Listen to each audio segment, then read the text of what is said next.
आपल्या नेवासा क्षेत्रावरूनही गेली 55-60 वर्षे दिंडी पंढरपूरला जातच होती.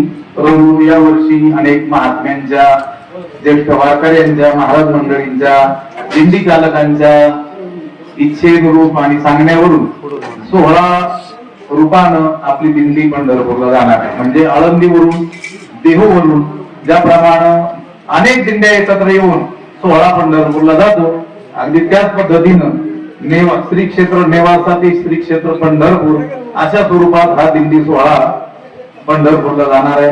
अनेक दिंड्या म्हणजे 27-28 दिंड्यांनी आमच्याकडे अधिकृतपणे नाव नोंदणी केलेली आहे आणि आम्ही तुमच्या सोबत पंढरीला सोहळ्या रूपात यायला तयार आहोत असं त्यांनी सांगितलेलं आहे.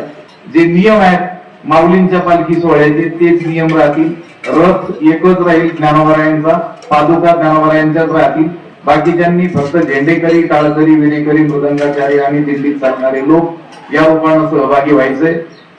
पालखी तळावर कीर्तन एकच होणार ज्ञानोबरायांसमोर. ते दिंडीला सांगितलं जाईल. दिंडीला सांगितल्यानंतर त्या दिंडी चालकानं त्या दिंडीतील कुणाला सांगायचे ते ठरवायचे. आता 14 मुक्काम होतील. 28 दिंड्या असल्या तर 2 दिंड्या मिळून एक कीर्तन होईल. लक्षात आलं. आणखी वाढल्या तर 3 वर्षातूनही नंबर येण्याची काय आहे शक्यता आहे. पण सोहळ्यातला जो आनंद आहे भजनाचा तो वेगळा असेल. स्पीकर असणार नाही, रथ असणार नाही. ज्याची त्याची सोय ज्याने त्यानं त्या मुक्कामाच्या ठिकाणी करायची आहे. फक्त एकत्रित भजन करत चालायचे आळंदीच्या देऊच्या पद्धतीने. लक्षात आलं.